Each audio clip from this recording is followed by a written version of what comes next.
초기 교회, 다시 말해서 초대교회, 1세기 교회의 이런 상황들이 어떠했는지 살펴보고 있는데요. 오늘은 초기 교회의 지도력은 어땠을까? 그 첫 번째 시간입니다. 어떻게 지도력을 발휘했고 어떻게 구성되었으며 어떠한 일들이 있었을까? 올해 초 교회 개척을 시작한 저로서는 매우 궁금했던 점이 초기 교회의 지도력입니다. 그들은 어떠한 원동력으로 교회를 섬기며 이끌어 갔을까요? 신약 성경은 인간 지도자에게 맡겨진 분명한 역할이 무엇인지 보여줍니다. 교회 운동을 이끌어가기 위해 초기 교회는 지역 지도자와 순회 지도자라는 두 가지 형태를 주로 활용했습니다. 그래서 오늘과 아마 내일까지 먼저 지역 지도자에 대해 살펴보도록 하겠습니다. 사도적 순회 사역자들은 지역 현지인들을 전도해서 교회가 세워지고 사람이 모이면 그 현지인들 중에 지도자들을 세워서 지역교회에 대한 책임을 지도록 했습니다. 이는 오늘날 가정교회에서도 매우 중심적인 원칙이죠. 가정교회 구성상 많은 인원이 한꺼번에 한 집에서 모일 수 없기 때문에 어저께 다뤘죠. 제가 보기에는 한 12가정 정도가 되면 분리가 되어야 하고 그러면 가정이 2개가 생기는 거잖아요. 가정교회가. 그러면서 점점 확산되다 보면 활성화되고 하나님의 은혜를 주시고 부흥을 주시면 가정교회가 늘어날 수밖에 없죠. 그러면 그 가정마다 지도자들이 세워져야 된다는 것이죠. 그러니까 먼저 나누어지기 전에 지도자를 양성해야 되겠죠. 이것은 현재의 가정교회에도 매우 중심적인 원칙이 될 수밖에 없습니다. 신약 성경은 이러한 지역 지도자들을 가리키는 용어로서 장로, 감독, 목자 등의 단어들을 사용합니다.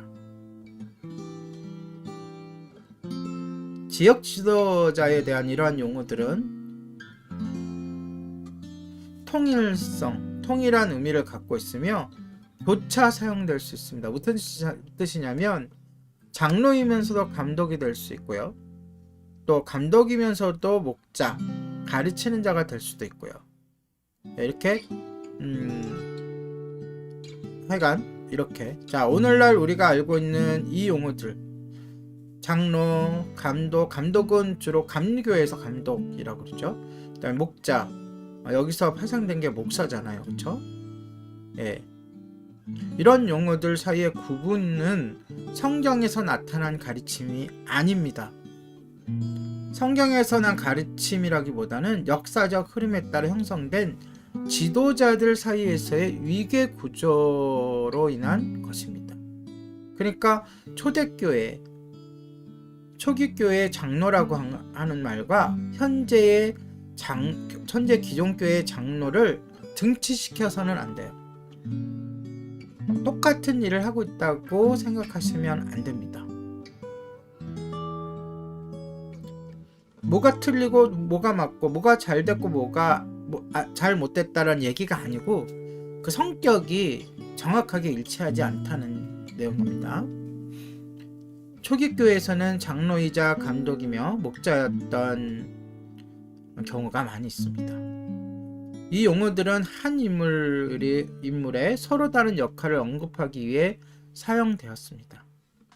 따라서 지역 가정교회 주요 지도자들은 주로 연장자들이었다고 말할 수 있습니다. 원래 장로라는 단어가 유대인들에게서는 어른을 이야기하게 하는 거죠. 예. 그래서 현재 가정교회에서도 어느 정도는 그 모임에 뭐 제일 나이 많은 분 이렇게 따지면 안 되지만 어느 정도 연장자가 지도자의 역할을 하는 것이 자연스럽다고 할 수 있습니다. 장로들의 역할은 지역적이고 지속적이었습니다. 무슨 뜻이에요? 그 지역에 국한되었고 한번 장로가 되었으면 계속해서 장로 역할을 수행했다는 것이죠. 사실 현재의 목사직도 마찬가지입니다. 이 목사직도 목사도 장로에 속하잖아요. 목사나 장로도 지역적이고 지속적인 겁니다. 다시 말해서 지속적. 한 번 목사는 영원한 목사고요. 한 번 장로는 영원한 장로인데 중요한 게 있습니다. 지역적이라는 거예요. 김정민 목사는 솔직히 예림교회의 목사입니다. 다른 교회나 다른 지역의 목사가 아닌 거예요. 하나님은 김정민 목사에게 예림교회의 성도들을 맡기신 거예요. 그러니까 내가 어디 가서 목사니, 내가 장로니 이렇게 자랑할 이유가 하등에 없다는 겁니다. 원칙적으로 또 정확히 말하면 저는 밖에서는 그냥 아저씨고요. 예림교회의 목사인 것입니다. 이것이 지역적이고 지속적이라는 말의 뜻입니다. 그들은 주된 영적 양육자였고 교사와 지역 성도 공동체의 지도자였습니다. 어떤 사람이 병이 들어서 아프면 기도해 주기 위해 장로를 부르라는 성경 구절이 나옵니다. 또 어떤 사람이 성경 해석에 대한 도움이 필요할 때 그때에도 그들이 참여했습니다. 그러니까 여기서 얘기하는 장로를 지금의 장로로 등가시키면 안 돼요. 당시의 장로의 역할이 그렇다는 거예요.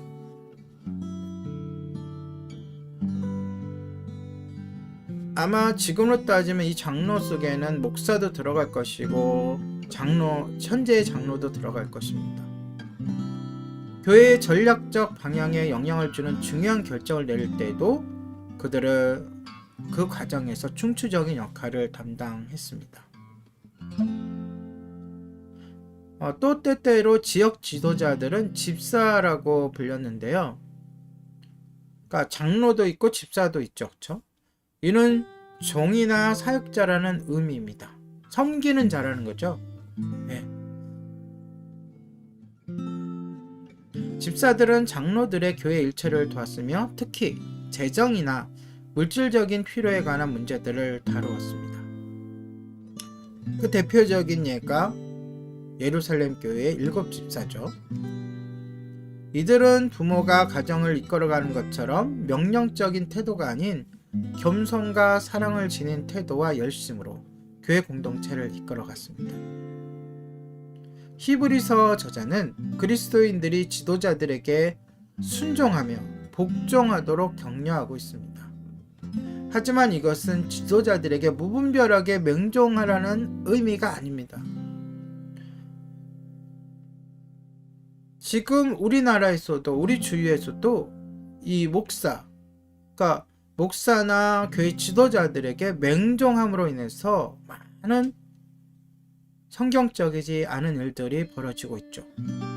결코 그들은 하나님을 대신할 수 없고 단지 청직일 뿐이죠. 다시 읽어드립니다. 이것은 지도자들에게 무분별하게 맹종하라는 의미가 아니라 어려움이 있을 때 지도자들과 함께 스스로 헤쳐나가라는 의미입니다.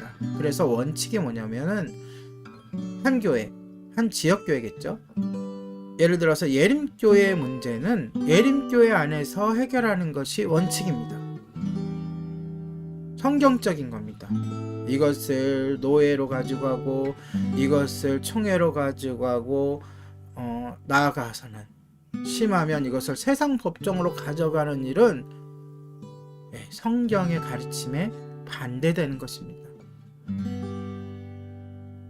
장로들과 집사들은 모든 성도가 참여하여 다양한 의사결정을 내리는 과정에서 자연스럽게 그 권위를 인정받았습니다.